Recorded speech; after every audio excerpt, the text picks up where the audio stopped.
Hello, welcome to the channel Why Stories. Enjoy watching. I don't even know how this could happen. An educated-looking man in professorial glasses, dressed in casual home sportswear and slippers, stood in the doorway of the apartment, but we didn't call an ambulance, believe me. Behind the man, a weak, barely audible moan could be heard. Who was moaning in there?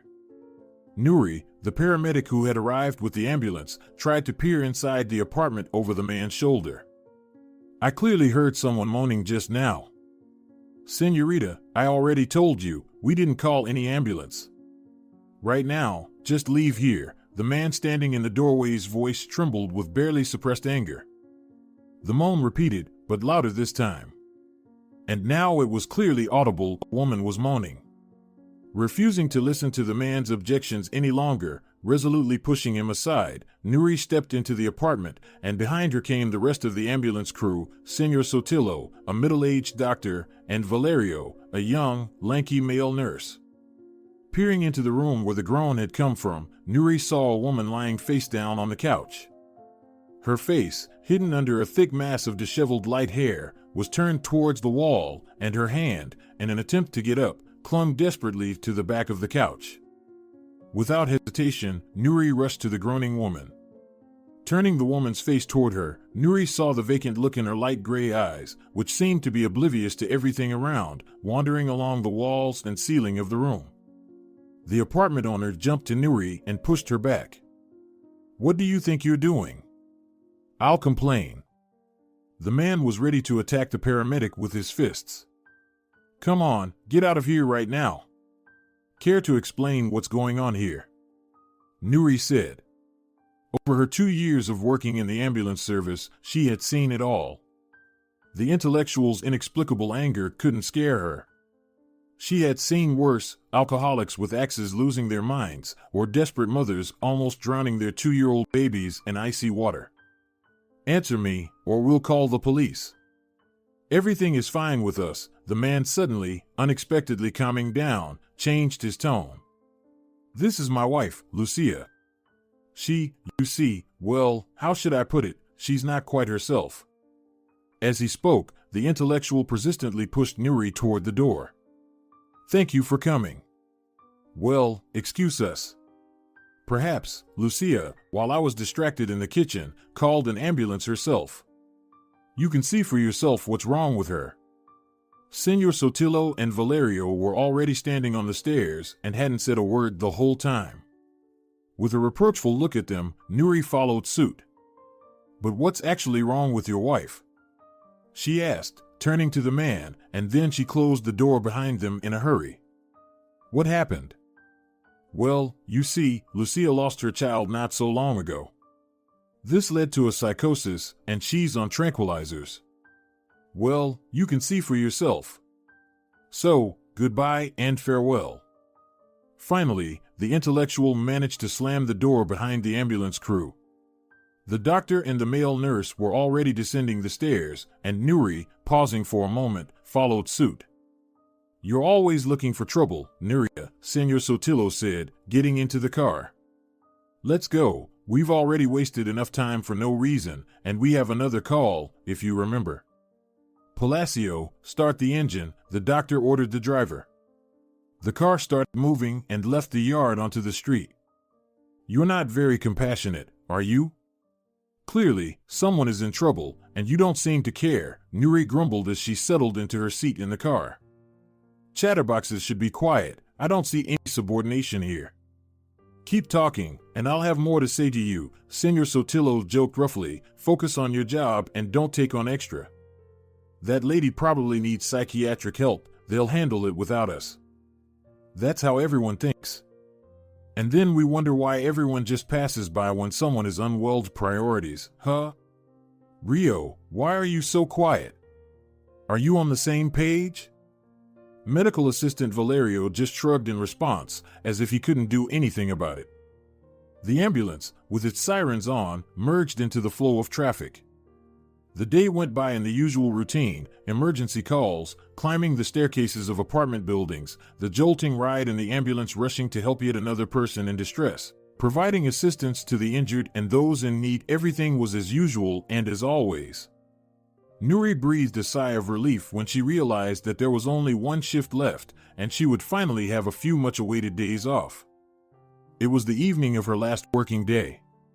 The ambulance, where Nuri worked, was parked at a traffic light at the intersection, having just provided assistance to an elderly man with a heart attack. Suddenly, a new call came in, and the medical team exchanged glances as they learned where they were heading. It was the same address as yesterday, where the intellectual man in professorial glasses had behaved strangely and aggressively, claiming that he hadn't called an ambulance. Nuri remarked, "You see, not everything is so simple there."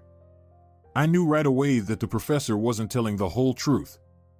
At these words, Dr. Esteban Sotillo's face contorted in annoyance. He was tired of dealing with this young woman. The job was tough as it was, and she always found something not right or not the way it should be. In the recent past, Senor Sotillo had been a good surgeon, but he had to resign from the hospital on his own accord. The chief doctor, tired of the surgeon's alcoholism and the increasing complaints from patients related to it, gave him an ultimatum: either resign voluntarily or face disciplinary action later on.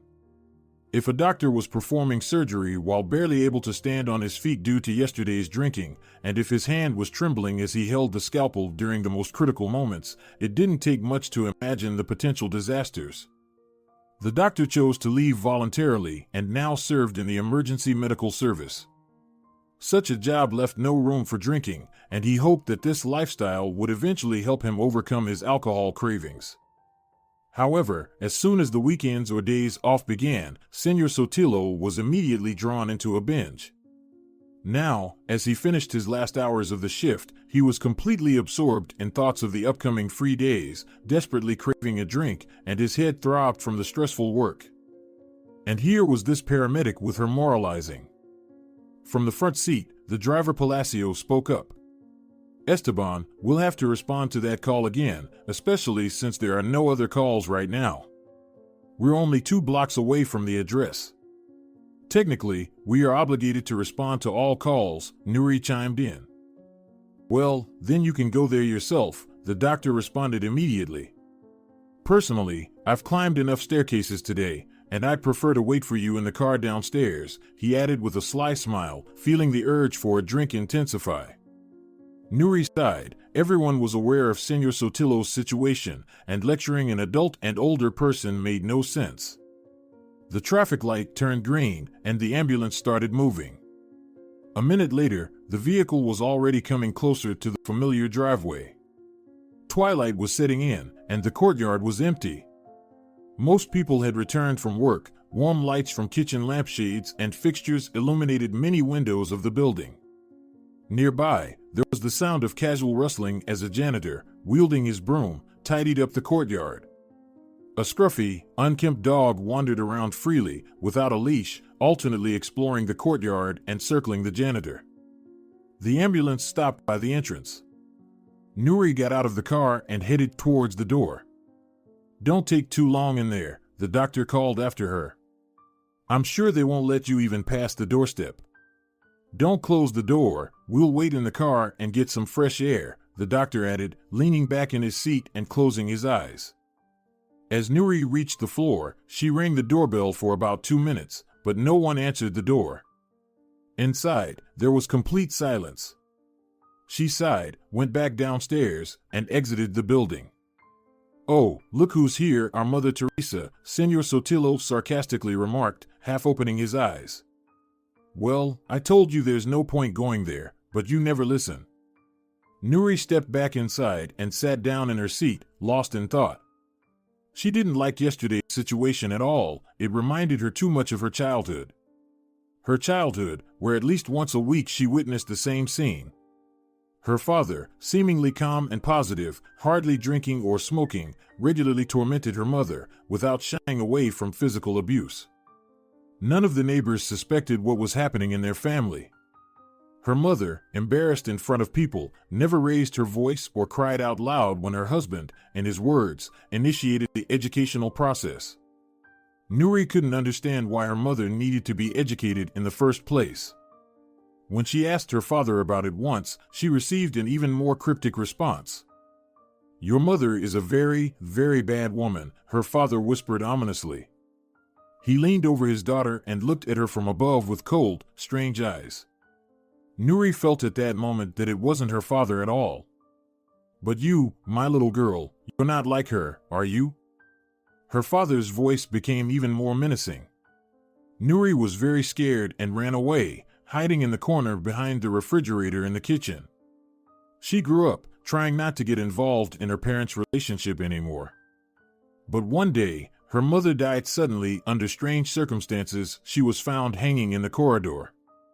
There was no one at home. Her father discovered his deceased wife when he came home from work.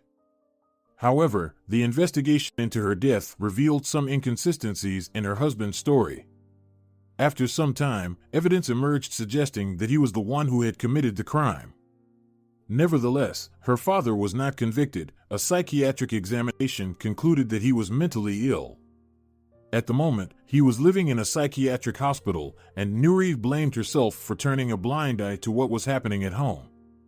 "If only I had been braver, my mother would still be alive," she thought, realizing that nothing could be undone.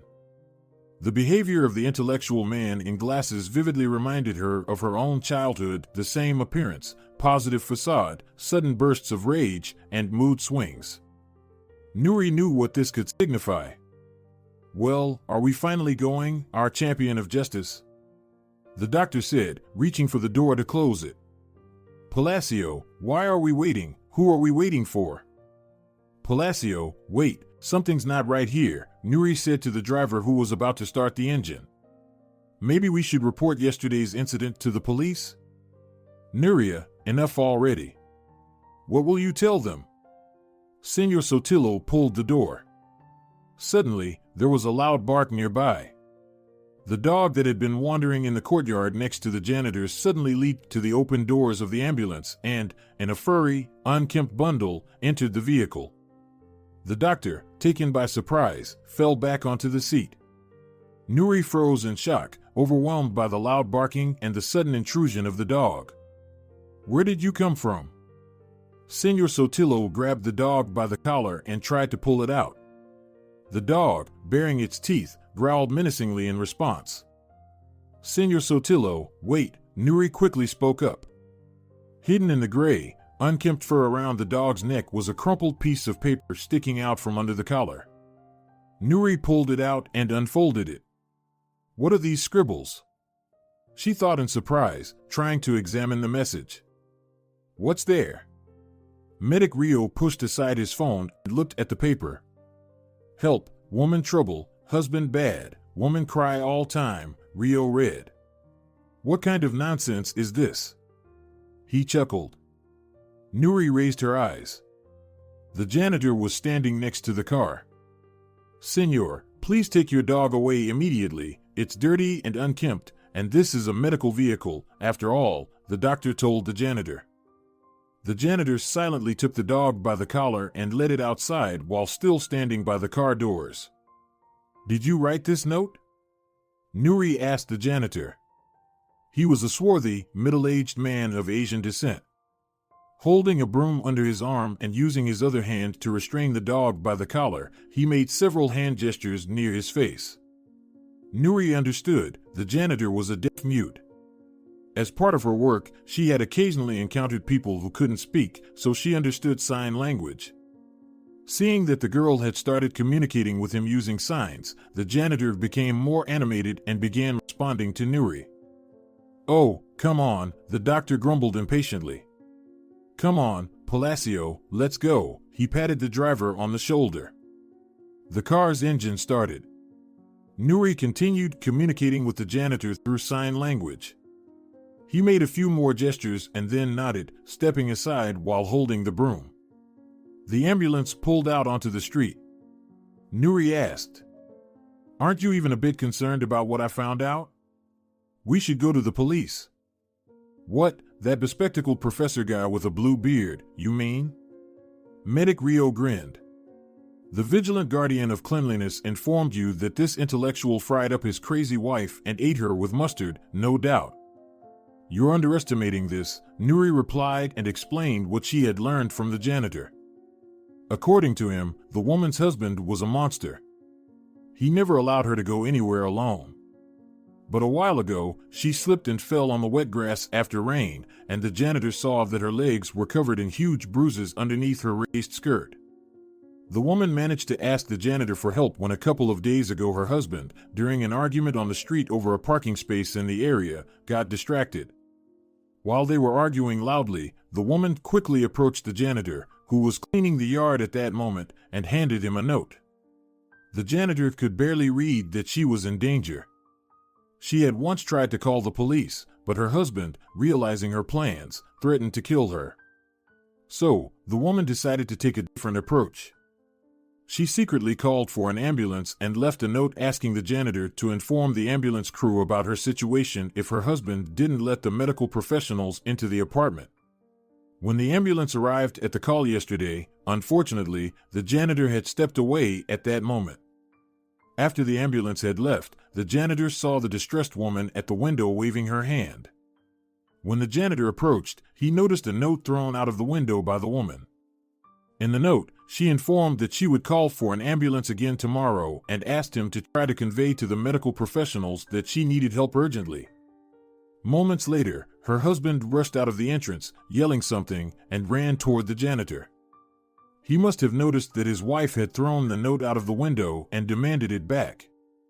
The janitor had to hastily crumple up and throw the paper into a trash bin, pretending to be mentally challenged in front of the enraged and mentally unstable husband. Suspiciously eyeing the janitor, the husband eventually decided that he was too stupid to understand what his wife had thrown out of the window and returned to the building. The janitor, fearing that he might not be able to explain the situation to the ambulance crew, had the idea to attach the handwritten note to his dog's collar and instructed the dog to run towards the ambulance. The dog turned out to be even smarter than expected. It jumped into the vehicle with the medical professionals and thus drew attention to the note from the janitor. Fortunately, Nuri was skilled in sign language, allowing her to understand what had happened. "What a clever doggy, can you believe it?" The doctor commented with a smirk. "And you, Nuria, should consider writing detective stories. You're like our local Agatha Christie." "But how can we help this unfortunate woman, even if all of this is true?" "There's nothing we can do." The ambulance was already pulling into the station. The shift was coming to an end.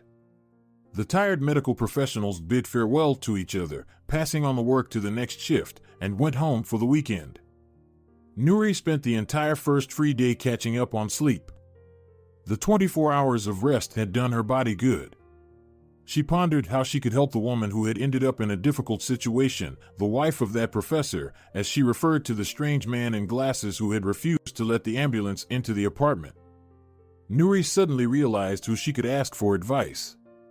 Her classmate Daniel served as a police officer, and he would surely know what to do in such a situation. Searching for Daniel's phone number, Nuri called him. She and Daniel had no special relationship beyond being classmates since the first grade, occasionally chatting as friends.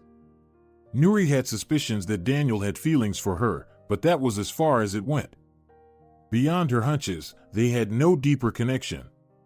When they finished school, life had separated them from their former friends and loves. This year, Nuri had attended her high school reunion. The first person she saw upon arriving at the event was Daniel. Friends were delighted to see each other again and spent the entire evening together. When they said their goodbyes, they exchanged phone numbers. Daniel had called a couple of times, inviting her to meet up, but Nuri had never found the time due to her demanding job. Dialing Daniel's number, Nuri patiently waited for him to answer. Eventually, her classmate picked up.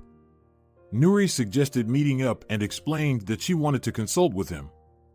Daniel was at work and proposed that Nuri come over closer to lunchtime, so he suggested they could grab lunch together somewhere. After declining, Nuri busied herself with household chores. Her weekends were the only time she could keep her home tidy. Completing her cleaning chores by noon, Nuri took a shower, put on a silk summer dress, applied light makeup, grabbed a small leather handbag, and left the house. Daniel's workplace was on the ground floor of one of the residential 5-story buildings. After a short bus ride, within half an hour, Nuri was already climbing the steps from the street to a small office with a separate entrance assigned to the local police officer. Daniel sat at a table and talked on the phone. When he saw Nuri, he waved at her in greeting, pointed to a chair next to his desk, and asked her to wait. She sat down and looked around. There was nothing special in the surroundings, just a typical office. Meanwhile, Daniel finished his call. "Well, hello again," he said, smiling. "I'm glad you found the time to meet up. Want to go outside? I was just about to have lunch." The classmates went outside and walked towards the park. "What did you want to talk to me about?" Daniel asked Nuri. Nuri explained the situation that had occurred during their ambulance call. "You know, for some reason, I'm convinced that the woman isn't as crazy as her husband makes her out to be. I know all too well how these domestic situations can end." "How do you know this?" Daniel asked. "You haven't been married yourself yet. Why do you assume this professor is an abuser? The note that ended up with the janitor doesn't prove anything. The woman might have been genuinely distraught." "There you go, too," Nuri said indignantly. "Yes, I haven't been married yet, but I've seen what happened to my own father and my mother, who, as you may recall, passed away. I watched my father constantly abuse her and did nothing about it." "I didn't know that anything like that had happened in your family," Daniel said. "We all knew in class that your mother had passed away, and your father, unable to cope with the grief, ended up in a mental institution. Then your aunt came and took custody of you instead of your parents. That's all we knew." "Of course, that's all you knew. Nobody wanted to air their dirty laundry back then," Nuri replied. "But if you only knew how much I still blame myself for giving in to my father's intimidation and pretending that what was happening in our home didn't affect me." "But you were just a child," Daniel reassured her. "You shouldn't blame yourself for anything. And I have no doubt about what you're saying. I just want to consider the situation objectively. You've come to me as a specialist, after all. So I'm trying to understand it from that perspective," he added. Unfortunately, from Daniel's perspective, there was currently nothing to accuse the bespectacled professor of. There were no official complaints from his supposedly injured wife, and the note passed to the deaf janitor from a foreign country held little weight. Even if a representative of the law, such as the local police officer, visited his apartment, the owner had every right to deny them entry. "So, what do we do now?" Nuri asked, sounding disappointed. "I'm convinced that the janitor didn't make up this story with the note, and the woman herself didn't seem crazy. Rather, she appeared to be someone experiencing physical suffering. Her husband didn't even allow her to be examined, and I'm sure that if he did, we would find signs of violence on her body." "Well, in that case, there's one thing I can do to help," Daniel replied. "I'll find out who the local police officer is for that address and ask them to try to enter that apartment under some pretext." Daniel took out his phone and started making some calls. After a few calls, he said, "Turns out I know the local police officer for that address. We went to school together. His name is Fernando Galban. Write down his phone number. I just called him, and he agreed to listen to your concerns. If necessary, you can go to see him today. He's on duty. In the meantime, we can grab a bite to eat as we planned." "No, Daniel, I'm sorry, but let's do it another time. Perhaps this woman needs urgent help. Thank you for your assistance." Well then. Daniel was slightly disappointed by the refusal. They had finally met, and "This won't be the last time we see each other," Nuri said, trying to reassure him as she noticed a bus approaching. "Goodbye, call whenever you need," she waved to Daniel and rushed to the bus stop. The police station, where local police officer Fernando worked, was located in a new high-rise building on the ground floor, which was not used for residential purposes. Nuri entered the premises and looked around. The spacious office was furnished with new light furniture, including cabinets with shelves and several desks. One young man in a police uniform was sitting at a desk, typing on a computer keyboard. Nuri greeted him and asked for Fernando Galban. The young man in uniform raised his head from the keyboard and looked at her with interest. "Good day to you too. I'm Police Officer Fernando Galban," he introduced himself. "And you must be Nuri, Daniel Vasquez's classmate, right?" "Yes, that's me," replied Nuri, taking a seat on the chair next to his desk. "Well, go ahead, tell me what happened here," Fernando said, preparing to listen to Nuri. After she recounted the situation with the ambulance call and the strange behavior of the spectacled apartment owner, the police officer said, "This address is nearby, and the whole neighborhood and building are considered quiet and trouble-free. Regarding this professor, as you call him, there have been no incidents related to him so far. I know the janitor, his name is Farrick, if my memory serves me right. I've seen his dog multiple times, and there haven't been any complaints against him either. He cleans the courtyard every day and doesn't drink. So, it seems you weren't able to examine the professor's wife, as I understand it." "No way," Nuri replied. "The owner behaved unreasonably aggressively, was nervous, and threatened to report us for trespassing. The janitor himself saw horrible bruises on his wife's legs. The woman is clearly frightened." "All right, I understand you," Fernando replied. "However, you must realize that I have no reason to show interest in these people. It's strange that the janitor didn't come to me right away with this matter." "Fernando, please understand, the woman said she tried to call the police, but her husband found out and threatened to kill her," Nuri passionately explained. "I know from personal experience what seemingly quiet and positive people can be. My own father drove my mother to suicide with his regular abuse, and yet no neighbors or acquaintances had any idea of what was happening in our family. This professor exhibits all the signs. He looks like an intelligent, perfectly sane person, but in reality, there are outbursts of aggression, sudden mood swings, and unexplained anger. I'm sure that if we were able to examine his wife, we would undoubtedly find signs of violence and abuse. His wife was moaning the whole time while we were trying to figure out what was going on, and her husband claimed that her condition was simply due to taking tranquilizers. But don't forget, I am a medical professional." "All right," sighed the local officer in response. "It seems like fate doesn't want me to finish the report today. Let's go to the address and take a look, although it's possible that the owner is not at home in the middle of the day," said Fernando, putting on his cap. The professor's house was very close to the police station. In the courtyard, two young mothers with baby strollers were sitting on a bench, engaged in a leisurely conversation. An elderly woman was rocking a child on a swing. A slightly older child nearby was molding sandcastles in a sandbox. The janitor was nowhere to be seen. A broom lay under the trees, and there was a plastic bucket with trash. Farrick's shaggy dog sprawled on the ground in the shade of acacia bushes. Nuri and Fernando entered the building.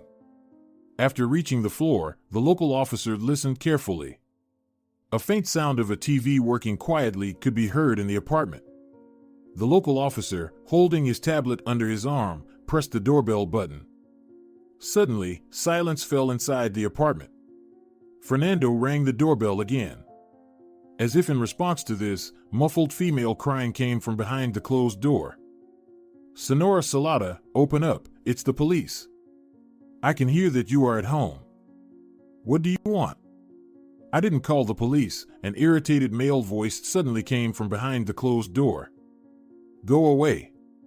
"I wouldn't advise talking to a police officer like that," Fernando sternly said. "I'm your local police officer, Fernando Galban. Check my ID." Fernando took out his ID and held it up to the door peephole. "If you don't open the door immediately, believe me, we will find a way to enter, but under different circumstances," he warned. Behind the door, there was a moment of dead silence, then the door lock clicked, and the door opened. At the threshold stood the owner of the apartment, wearing professorial glasses. "Are you Esteban Salada?" the local police officer asked him. "Yes, I am," the man replied affirmatively, his eyes darting around, and his face revealing panic and an inexplicable fear. "What do you want, officer?" Salada asked, trying to maintain a calm tone. "Everything is quiet here, We're not alcoholics or drug addicts. May I enter the apartment? Said Fernando, walking into the hallway. Nuri followed him. Salada's face twisted with anger. He hadn't immediately noticed the presence of the young woman. I recently took over this district and wanted to get acquainted with the residents, the police officer continued, entering the kitchen. Do you live here with your wife? Fernando checked his tablet. Lucia Salada, am I right? Taking advantage of the situation, Nuri entered the room. Salada's spouse was nowhere to be seen. A crumpled blanket hung from the couch onto the floor, and a fallen pillow lay next to it. The couch was empty. Peering into the bedroom, the young woman also found no one. There was a strange spiked belt, reminiscent of a dog collar, hanging on the back of the large double bed. Nuri returned to the kitchen. And where is your wife now? The local police officer asked the apartment's owner. I'd like to meet her as well. Nuri noticed that Salada's glasses had suddenly fogged up, and his eyes beneath the glasses betrayed anxiety. The man remained silent in response. Strange, we just heard her voice a moment ago, Fernando remarked. Or is she hiding from the police if she suddenly felt the need to lock herself in the bathroom? Unexpectedly, the local officer's phone rang. Answering it, Fernando spoke to the apartment's owner. I'll come back later.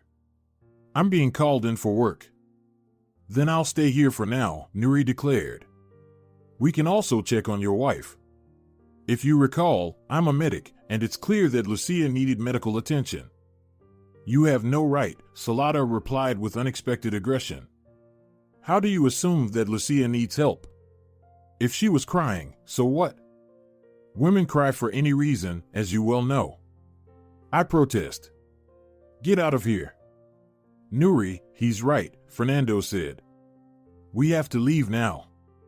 I'm urgently needed at work, he continued, leading the young woman out of the apartment and down the stairs. In one of the apartments in our district, there was an attempted murder, and they're looking for me regarding the residents there. So, I'm sorry, but for now, I've done what I can. But please call me tomorrow, we can visit the Saladas again. And you can examine the owner's wife. I'm afraid today I won't be able to do that. Fernando bid farewell and left. Nuri looked around. The janitor, Farrick, still hadn't appeared. His shaggy dog was sound asleep under the bushes, occasionally twitching its paws in its sleep. Raising her eyes upward, the young woman suddenly noticed Salada in the window, watching her from behind the curtain. Meeting Nuri's gaze, he quickly stepped back from the window and disappeared from sight. Nuri stood in the yard for a moment and then left. Upon returning home, the young woman prepared lunch. After eating, she immersed herself in reading. The following year, she planned to take her exams for medical school and was slowly preparing for them. In the evening, Daniel called her to check how she was doing. Her classmates suggested meeting up again and going to the movies, but Nuri wasn't tempted by the offer and preferred to stay home and go to bed early. Daniel was left with nothing once again. In the morning, after breakfast, Nuri called the local officer Fernando. Fernando was currently occupied with work, and then his superior was waiting for him, insisting that he come as soon as possible. Nuri understood that she would have to try to get into the Salada's apartment on her own, without Fernando's help. She tried to convince herself that maybe her colleagues were right, and she was unnecessarily fixated on the Salada couple's story. Perhaps she was simply projecting her own mother's death onto the lives of others. Yes, Salada reminded her of her father. But did all nervous, intellectual-looking men in glasses necessarily have to be monsters and psychopaths like her own father turned out to be? Of course not. Moreover, it would be foolish to spend her weekend interfering in someone else's life. Nuri sighed, thinking about her weekend. There was only one more day left, and then it would be back to calls, patients, often sleepless nights, and carrying stretchers up and down the stairs. All right, it's time to put an end to this story about Salada and his wife, Nuri thought. Suddenly, she vividly remembered one detail, the strange collar with a chain and sharp metal spikes hanging on the back of the Salada's bed. What was it doing there? Was it for a wolfhound's neck? There were no signs of a dog in the apartment. Nuri decided that since the local officer Fernando was occupied, she would try to talk to the apartment's owner again, and if possible, his wife too. She gathered herself and left the house. Sitting on the bus, she called Fernando. Learning where Nuri was going, Fernando said with concern, "Nuri, it's better if you don't go there alone. Yesterday, I looked into some old cases and found an interesting fact. This Salado was already involved in a case related to a woman's death. Guess who that woman was? His first wife. She died, drowning in the bathtub. The investigation concluded that she must have accidentally knocked a hair device. How do you call it?" Fernando pondered. "A curling iron, that's it. Her husband wasn't at home at that moment, and when he returned, he discovered her body. It's a classic case. However, there was something strange about it: bruises on the deceased's neck and ankles. Despite these signs indirectly indicating signs of struggle, the investigation didn't find grounds for further inquiry." "Fernando, do you see now why I was worried?" exclaimed Nuri. "Nuri, it seems your suspicions may be justified," the local officer replied. Interestingly, at that time, Salada himself had an alibi. You won't believe it, but he is indeed a professor. He teaches at a university and heads a laboratory. Salada claimed he was at work at the time, so he didn't notice what happened to his nervous wife, so it caused her death. Don't you think, Fernando, that our professor seems to have an unusual run of luck with mentally unstable wives?" Nuri said doubtfully. "Yes, I agree, something does seem off," the local officer observed. "Nuri, if he's guilty of his first wife's death, it's best for you not to go there alone," added Fernando, sounding concerned. "If it turns out he's a murderer and a psychopath, it could be dangerous. Let's do this. I'll be available in about 30 minutes, and we'll go to the Saladas together. When you arrive at the location, wait for me, and don't go into the apartment alone under any circumstances. Can you promise me that?" Nuri promised that she would wait for Fernando on site. In the courtyard of the building, the janitor was sweeping the asphalt pathways, and his dog was nearby, circling around. Nuri approached and communicated with him using sign language. It turned out that Farrick hadn't seen anyone from the Saladas yesterday evening or today. While waiting for Fernando, Nuri sat on a bench near the entrance. The local officer was running late. After some hesitation, she decided to go up to the Saladas' apartment. There was no answer when she rang the doorbell. It felt like the sound came from an empty apartment. Nuri was about to leave when she noticed a crumpled piece of paper lying in the corner by the door. She unfolded it, and it turned out to be a note pleading for help. In hurried, small handwriting, Lucia, Salada's wife, reported that her husband, fearing another visit from the local officer, was taking her to their summer house, where he intended to keep her for an unspecified period. She urgently requested assistance, as her husband, in a fit of rage, could potentially kill her. The address of their summer house and the plot number in the suburban cooperative were provided at the bottom of the note. Nuri rushed outside and approached the janitor. Using sign language, she explained the situation to Farrick and asked him to wait for Fernando and hand the note to him. The janitor agreed with a nod. Nuri called a taxi and gave the driver the address of the Salada summer house. On the way there, she called Fernando. When the local officer learned that Nuri was already on her way alone, he switched to using informal language and expressed concern. "Have you gone mad? I'm almost there. Why didn't you wait for me?" "But we don't know what's happening at the summer house right now," Nuri argued. "What if every minute counts, and Lucia is in imminent danger?" "All right, here's the deal," Fernando said sternly. "When you arrive at the location, do not, under any circumstances, approach the house. Wait for me this time. This is not a request, but an order from a police officer, or else, know that I can put you behind bars for 15 days, he joked before hanging up. Nuri firmly promised to wait for Fernando on site.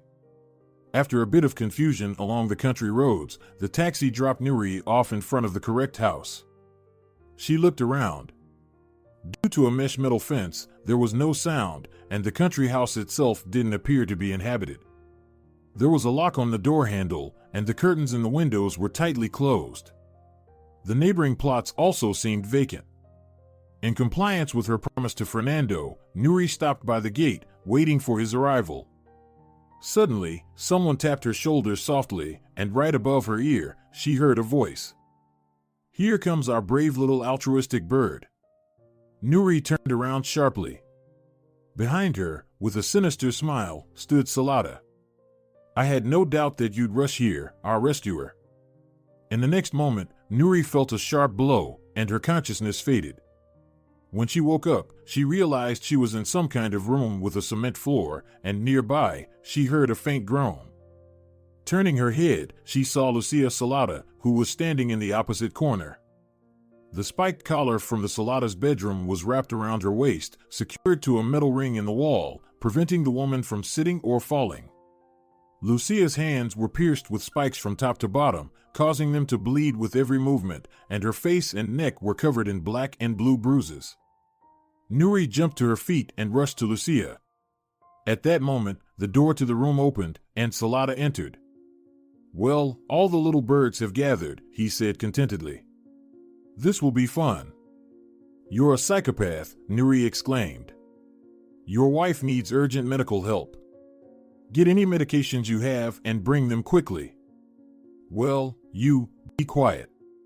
I'm in charge here." Salada's eyes filled with malice. "The local officer will be here soon, so it's in your best interest to release both me and Lucia as soon as possible," Nuri said. Salada suddenly burst into laughter. "You're mistaken, little bird," he said mockingly. "You're, what's his name, Galban, right? He won't come here. I wrote that note myself. I think you figured that out. And the address in it, it's not where you, my little birds, are currently sitting in a cage. So, searching for your officer will take a long time." Suddenly, Salada fell silent, and all traces of his aggression disappeared. "You know, you're right. Lucia does need medical attention. My poor girl." Salada approached his wife and ran his hand over her face, pushing her tangled hair away from her face. What if she dies prematurely? Nuri became truly terrified. Trying not to show her fear, she stood up and immediately realized that a wide ring, chained to a hook protruding from the wall, was surrounding her ankle. "This is a whole prison here," she thought in horror. Salada left and returned, holding a bottle of antiseptic, cotton, and a bandage. He removed the collar from his wife's waist, and Lucia collapsed onto the floor in helplessness. Dragging the wounded victim closer to Nuri, Salada ordered the paramedic to help his wife. "Your wife needs more serious medication," Nuri remarked, trying to stem the bleeding from the woman's wounds. Lucia moaned. "Shut your mouth." Salada suddenly became furious, then left and locked the door behind him. Meanwhile, Fernando had arrived at the Salada's house, read the note, and realized the urgency of the situation. He decided to call a taxi immediately. After some consideration, he gestured for the janitor to come with him. When the car arrived, Fernando and the janitor got in. Farrak's shaggy dog also jumped in after them. The taxi driver objected to having a dog in the car, but Fernando, thinking the dog might come in handy, stated that the dog was accompanying them for official purposes. The taxi dropped them off at the designated house and drove away. The local officer and Farrak stood by the house. The janitor's dog, sniffing around the grass and bushes near the fence, began to explore the surroundings. Everything was quiet. After circling the house, the men found no one on the property. On the bench near the porch lay a small garden knife. Fernando picked it up and, inserting it into the gap between the window frames, opened the window slightly. One by one, they climbed inside. After searching all the rooms, checking the closet and the basement, they found no one. The house was empty. The local officer dialed Nuri's phone number, but there was no response. Fernando realized that Salada had likely deceived them, and now not only his wife, but also Nuri was in mortal danger. The women could be anywhere right now, and the search could potentially be prolonged indefinitely. They needed to find a solution urgently and act immediately. The men walked out of the property onto the path. Suddenly, Fernando felt the wet nose of a dog nudge his hand. The janitor's dog, having run around in the bushes, had returned and was standing at the local officer's feet, looking up at him with intelligent amber-brown eyes. Then the dog barked loudly, nudged Fernando's hand with its nose again, and looked expressively in a certain direction. Suddenly, it clicked for Fernando. He took out the note found by Nuri under the door and brought the piece of paper to the dog's nose. "Search, search," Fernando said. The dog, whining softly, turned and ran in the direction it had indicated. The men followed it. After the psychopath Salada had left, Nuri continued her efforts to help his unfortunate wife. Blood continued to seep from her wounds, and at some point, the paramedic realized that the cotton and bandages brought by her tormentor might not be sufficient. Lucia stopped groaning and seemed to fall into a deep sleep, exhausted by the torture. Anxiously concerned for her, Nuri quickly examined her surroundings. It felt like they were in a room resembling a concrete basement or cellar. In the corner on the floor stood a metal bucket with water, and on the water's surface floated an aluminum ladle. Right above Nuri's head, there was a small window, relatively high above the floor, through which daylight filtered in. She strained to listen but could only hear silence outside. "I wonder where we are," Nuri thought. However, it was far more important to think about how to escape from here. Nuri, accustomed to extreme situations through her work, had long lived with the sincere belief that there were no hopeless situations. How many times had her colleagues given up during tough calls, yet each time something inside Nuri compelled her not to give up, to keep fighting for a person's life, even when everyone else was ready to admit defeat in the battle for someone's survival. Nuri didn't blame her colleagues for this. Working in an ambulance crew was not easy. Witnessing constant pain and suffering could gradually lead some healthcare professionals to develop a kind of professional desensitization. People get used to everything, she thought, and perhaps it was not without its merits. Sometimes, she reflected, in emergency situations, it was necessary to inflict pain in order to provide help, especially when there was no time for lengthy deliberation. Nuri understood all of this, but in her 2 years of work, she had never accepted a philosophical view of life and a person's health. Therefore, every time she heard the Dr. Igor Sergeyevich's favorite expression in cases where they couldn't help a patient, "If they die, it stung her ears. Knowing all of this, Nuri still fought to the end and often emerged victorious. It was difficult to accept that, for example, a very young child of only 2 years old would stop breathing in her arms, and her colleagues were ready to declare the child dead and move on to the next call.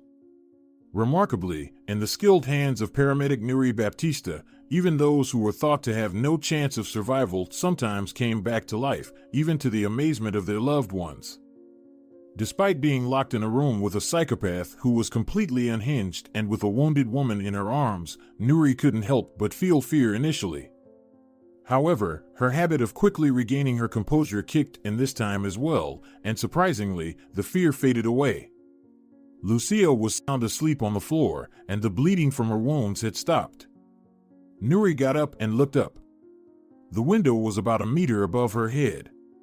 Trying to peer through it, she jumped and grabbed the edge of the narrow windowsill with her hands. She managed to place her elbows on the windowsill and look outside. The chain attached to her ankle tugged. The window was covered with dirty glass, but Nuri could still see that a forest stretched around their makeshift prison. Right in front of the window were the rough trunks and dark green needles of fir trees. Suddenly, the lock on the door clicked. Nuri, instantly lowering her hands, silently jumped down. The chain restricting her movement betrayed her with a jingle. Salada entered the room and stared at the girl. "So, how are we doing here?" he asked in a quite calm voice. It was hard to believe that the same person could behave like a sadistic maniac moments earlier. "Is Lucia asleep?" Salada asked, approaching his wife. After making sure that she was fine, he eyed Nuri with suspicion. "And what were you doing just now?" he inquired in a strangely gentle manner.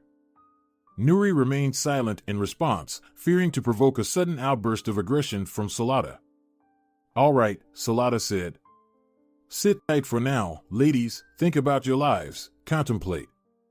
We have an exciting task ahead, but I won't reveal anything just yet. Smiling strangely from under his professorial glasses, the psychopath left the room and locked the door behind him. The sound of the door closing woke Lucia up, and she opened her eyes. Seeing this, Nuri moved closer to her and asked, "How are you feeling now? I'm glad you managed to fall asleep. Does it hurt badly?" "Your hand seemed to have magical healing powers," Lucia weakly smiled in response, "but now I don't even know how it can help us. It looks like my husband has decided not to leave us alive. I don't even want to know what he'll come up with next." Lucia paused and scanned the room with her eyes. Nuri understood that the woman wanted water, and she stood up, reaching for the ladle in the bucket of water. After giving her a drink, Nuri placed the ladle back and asked, "But why do you think your husband will carry out his promise to kill you? Such people may just be fantasizing about it. These fantasies are part of their troubled inner life, so some of them are content with just dreaming that it might happen someday. Besides, your death is not in his best interest. When he loses the source of his sick fantasies, his entire reason for living may disappear, and who will be his victim then? You know, Nuri, living with a monster like my husband can hardly be considered a life at all," Lucia said with a heavy heart. "All this time, I've been thinking that maybe Esteban will decide to end it all for me, which would immediately relieve me of my suffering." "Don't talk like that," Nuri interjected. "It may sound strange now, but there's always a way out. When I came here, I called your local police officer, so he's aware of what's happening. I'm sure they're looking for us already. Unfortunately, Salada outsmarted me, but that doesn't mean we should give up," Nuri added firmly. Lucia just sighed in response. To avoid causing problems for his wife, Salada regularly drugged her with something peculiar, after which Lucia fell into a kind of waking sleep, remembering little of what happened. Sometimes, Esteban would suddenly stop showing signs of mental illness and become someone entirely different. This could last for a week or a month.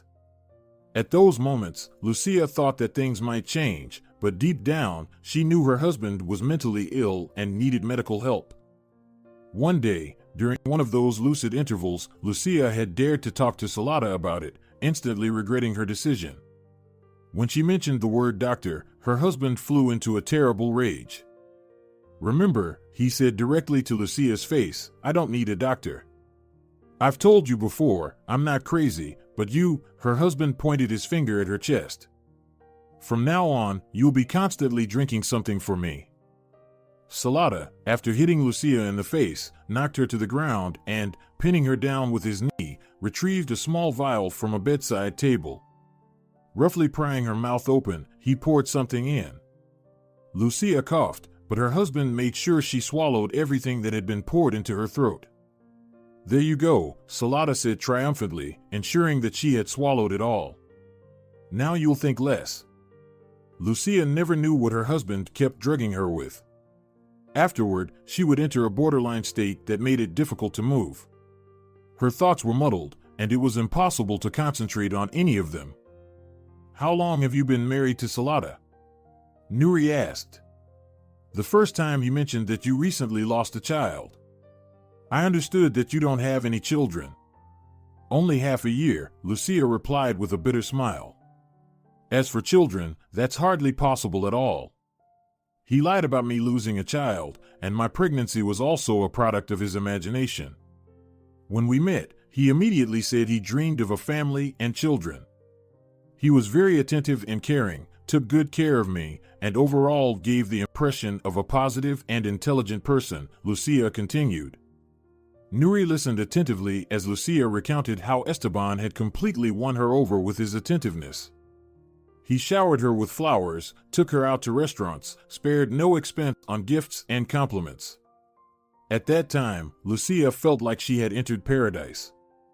Having experienced the unhappy marriage of her past, where her husband constantly neglected and treated her disrespectfully, Lucia was certain that this time things would be different. Soon enough, Esteban proposed to her, and without a moment's hesitation, Lucia accepted. At the beginning, everything seemed fine. The newlyweds went on a honeymoon trip to warm destinations to enjoy their time together. One thing puzzled Lucia, though: Esteban wasn't in a hurry to engage in intimate relations. The reason he gave when Lucia asked about it seemed strange. Professor Salata cited his principles and old-fashioned upbringing. His passionate declarations of love and eagerness to enter into a legal marriage, in Lucia's opinion, didn't quite align with his reluctance to get closer to his beloved wife. Well, maybe he really was brought up in such traditions, Lucia reassured herself. He's a gentleman through and through. However, even after getting married, her loving husband didn't seem in a hurry to fulfill his marital duties. Initially, he used the excuse that they had tickets and needed to get ready for their trip. When the honeymooners arrived at their destination, finally free to start their married life together, Lucia realized that Esteban not only avoided getting close to his wife, but also that something more sinister might be at play, beyond natural modesty or a lack of self-confidence in an intellectual husband. Attributing Salata's strange behavior to shyness and doubts about his own abilities, Lucia didn't press her husband to engage in marital intimacy right away. Their week-long vacation together passed by unnoticed. They swam in the sea, sunbathed, visited picturesque places, drank local wines. In short, they relaxed, returning to their hotel room only before bedtime. Everything would start anew in the morning. The couple was hardly ever alone, except for the fact that at the end of the day, they would collapse into bed, exhausted from their active pursuits and impressions. Esteban seemed content with this, even pleased, and he would rush Lucia to get ready and eagerly plan their next excursion every morning. One day, Lucia decided to outsmart Salata and, in the morning, feigned not feeling well. Thinking that it was time for one of them to take the initiative in bringing them closer, she woke up and refused to leave the house in the morning. Esteban was unpleasantly surprised by this turn of events. Staying in bed with a suddenly playful wife was clearly not part of his plans. Esteban went to breakfast alone, promising to bring some snacks and coffee to their room for Lucia. When he returned, carrying pastries and coffee for her, he was surprised to find that his wife wasn't in bed. Calling out to her, Esteban heard her voice from the bathroom. Nothing seemed out of the ordinary until he entered the bathroom and encountered a strange sight. The lights in the room were off, rose petals floated on the surface of the bath, and several lit water candles were placed around. On a stool beside the bathtub, there was a bottle of red wine and 2 glasses. On the floor lay Lucia's discarded robe, but Lucia herself was not visible. As her husband called out to her, he felt her arms wrap around his neck from behind. Esteban heard Lucia's mysterious laughter and turned to look. Lucia hugged him and tried to kiss him, but Esteban recoiled in horror. "What are you thinking? You're behaving like some promiscuous girl. Get dressed immediately. What a disgrace. I never expected such filth from you," he muttered in disgust. "What did you say? Did I understand you correctly? Do you consider intimate relations between spouses filth?" Lucia was shocked by what she had heard. "You know what," she said, putting on and fastening her robe, "if you consider my desire to be with my beloved husband filth, then I guess I have nothing more to say. I regret believing in you and marrying you," she added, resolutely leaving the bathroom. Salata looked bewildered. Fearing that his wife would immediately leave him and go home, Esteban rushed after her while Lucia was already pulling out her suitcase, packing her things. "Lucia, don't get so worked up," he said. "You misunderstood me, but you don't understand what you're asking from me. I'm sure you won't like it," Salata babbled, watching his wife pack her suitcase. "I'm such a fool," Lucia said. "I should have realized right away that your reluctance to sleep with me wasn't just a whim or old-fashioned upbringing." "Wait," her husband suddenly said. "All right, if you want it that badly, then I agree, but don't complain if you don't like it. I warned you." "And what happened next?" Nuri asked Lucia, who had fallen silent for a moment. "What happened next?" Lucia paused, lost in thought. "Was nothing. Nothing happened. He couldn't do anything. It felt like Esteban just went into some kind of stupor, and all my attempts to awaken the man in him ended in nothing. When I, having lost all patience, stepped back, he calmly got up and said he had warned me about all of this, but I had chosen not to give up so easily.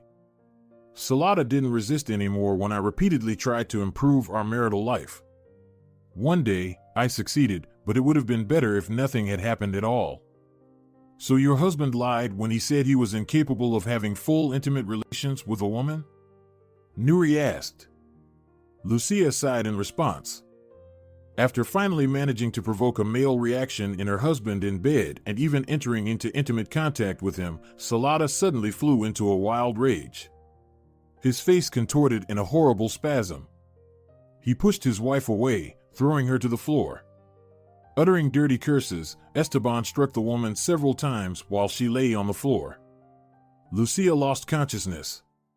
When she woke up, she was lying on the bed, covered with a sheet.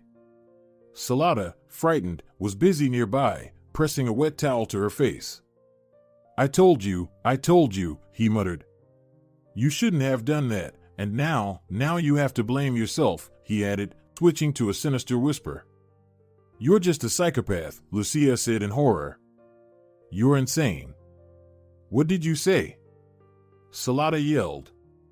I'm not insane. You're a filthy fallen woman. You took me by force, stained me with your filth, and you'll answer for it. Salata switched to a sinister whisper again. Lucia was terrified. But at that time, she didn't know that it was just the beginning. From that moment on, her life turned into a living hell.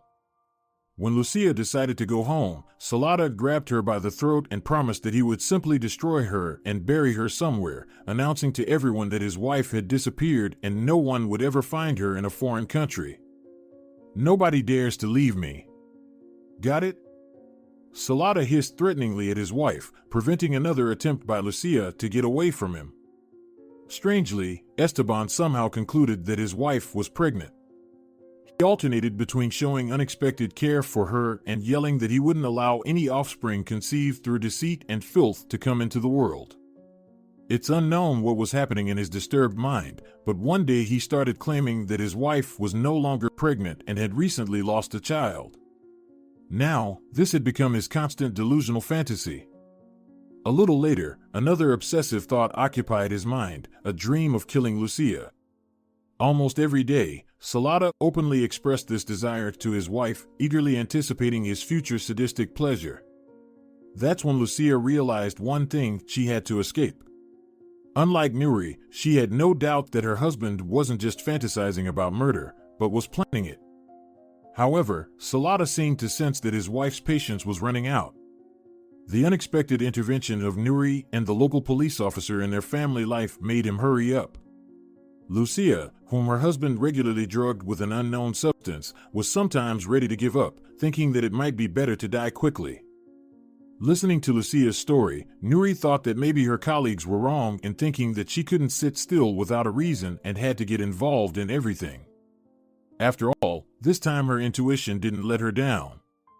She reminded herself, so it's not over yet, and she never doubted that help would come in time, and they would be saved, while the psychopath Salata would find his rightful place among people like him. Otherwise, why did fate bring me together with the Salatas in the first place if my intervention was pointless? Salata would have carried out his terrible plans long ago, the woman reflected. These thoughts were interrupted by the sound of an unlocking door. Salata entered the room, looking satisfied and triumphant. Well, my little birds, the psychopath said cheerfully, I have good news. The celebration begins. Hooray! Look what I've brought. Salata raised a large axe overhead. This is for you, my beauties. We're going to play executioner. I call dibs on being the executioner. Salata put a red knitted women's hat on his head, with openings for the eyes, nose, and mouth, resembling a balaclava. His professorial glasses strangely gleamed through the openings in the hat, as if they were gas-masked lenses. And, of course, you'll be the victims, my little birds. Let's go. Salata stood Lucia, who groaned in pain, back on her feet. Then, he suspiciously stared at Nuri and said, As for you, brave savior, don't even dream of running away. I'll unchain you now, and you'll lead my wife to the place of our celebration. But if you think about escaping, know that Lucia will die immediately. Salata removed the chain from Nuri's leg, ordered her to take his wife by the arm, and commanded them to exit. Lucia walked with difficulty, her strength was fading, and it seemed like she didn't care about what was about to happen. "Don't worry, we're almost there," the monster encouraged them, walking behind them on a narrow path leading deeper into the woods. Soon, a small clearing came into view, with a deep pit dug into the ground at its center. "Come on," Salata joyfully announced. His eyes behind the fogged-up glasses gleamed with madness. "Let her go," Salata commanded, and Nuri gently lowered Lucia to the ground. "We'll start with you, my beauty," the psychopath gloated, addressing Nuri. Nuri tensed up. Ignoring the fear gripping her entire body, she had no intention of giving in. Trying not to attract Salata's attention, Nuri looked around, trying to find something suitable for defense. Suddenly, her gaze caught a shovel lying at the edge of the pit. With a swift motion, she bent down and, lunging to the side, grabbed the shovel in her left hand. At the same moment, she delivered a sharp blow to the psychopath's leg with the shovel. Salata staggered and fell to the ground, losing his balance and crying out in pain, but he immediately got up with astonishing agility. His profanity filled the air, and Nuri saw Salata lifting the axe above her head.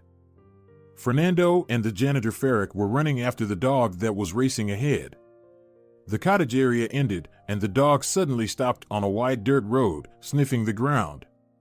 Fernando realized that the dog had lost the scent. He looked around. A field stretched around them, with distant glimpses of forest on one side. The local police officer dialed Nuri's number again, but her phone remained unanswered. Suddenly, the dog growled and dashed towards the forest across the field. Looking in the direction the dog had gone, Fernando noticed a narrow sandy road and distinct tire tracks imprinted in the loose sand.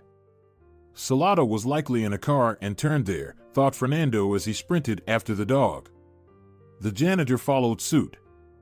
Soon, the road led into the forest. The dog was racing far ahead. Suddenly, the sound of barking reached their ears, and the men, running toward it, unexpectedly found themselves in a small forest clearing. Right in the middle of the forest, they saw a small log cabin and a car parked nearby. Fernando rushed into the cabin. The room was empty, except for a small women's handbag lying on an old wooden table, covered with faded oilcloth. "This is Lucia's handbag," the local police officer realized, peering inside the bag. It contained regular women's items and a turned-off phone. Fernando understood that the woman was somewhere nearby. Spotting a staircase leading to the basement, the local police officer headed there. Running down the steps, he pushed open the wooden door. The room was empty, but the chain attached to the wall and a collar with sharp spikes left no doubt. Women had been held here. Pushing thoughts of possibly being too late out of his mind, Fernando rushed outside. The janitor's dog was still barking and eagerly beckoning. Seeing the local police officer, it barked loudly and dashed further into the forest. The men followed. Nuri, clutching the shovel in her hand, prepared to fend off an attack. Like in slow motion, she saw the sharp edge of the axe rapidly approaching her head. Suddenly, a loud growl was heard, and Salata shrieked as if he were a slaughtered pig. Emerging seemingly out of nowhere, a gray, shaggy dog latched onto the psychopath's hand with a deadly grip. Due to the sudden pain, Salata dropped the axe, and the dog, a strong creature about the size of a German shepherd, swiftly knocked him down, depriving him of balance. With a loud growl, the dog continued to fiercely bark and, with a swift paw, pinned the terrified Salata to the ground. "Help!" The psychopath screamed desperately. "Get this dog away from me!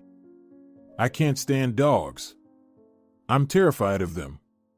From behind the trees, Fernando and the janitor emerged. The local police officer rushed to Nuri. "I'm okay," she reassured him. "Salata hit me a little at first, but it seems like I don't even have a bump," the girl joked. "We need to call an ambulance quickly." "Lucia needs help," she added, searching for her phone in the handbag handed to her by the local police officer.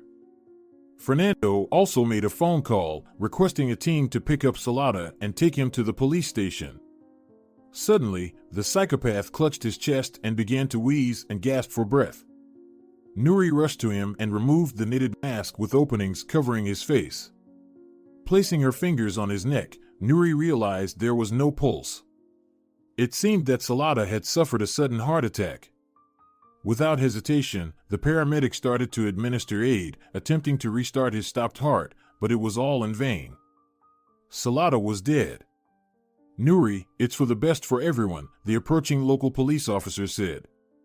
Focus on Lucia, she needs help right now. Lucia, it's over now, Nuri said, approaching the woman and helping her to stand. The ambulance will arrive soon, and we'll go to the hospital together. Thank you, Nuri, Lucia said warmly. If it weren't for you. Thank the one over there, the girl cheerfully replied, patting the thick fur of the janitor's dog standing nearby. If it weren't for him, who knows how this would have ended. Realizing that they were praising him, the dog licked Lucia's face and sat down beside her, lifting his front paw and waving it in the air. Looks like he's asking for a reward for his heroic deed, Lucia smiled. You'll get a reward, she assured him, stroking the dog's head as he wagged his tail. You'll have the tastiest meat lunch in the world. In response, the dog flashed a satisfied, toothy grin and continued to wag his tail. Fernando and the janitor also approached the dog. Seeing this, the dog didn't hesitate and once again began to wave his paw in the air, as if asking for a reward. Look at how resourceful he is, Fernando chuckled. He wants to tell us that he deserves a reward from us too. All right, you'll get your reward from us as well. Who's the real hero here? Of course, it's you. If you're enjoying it as well, leave a like and subscribe.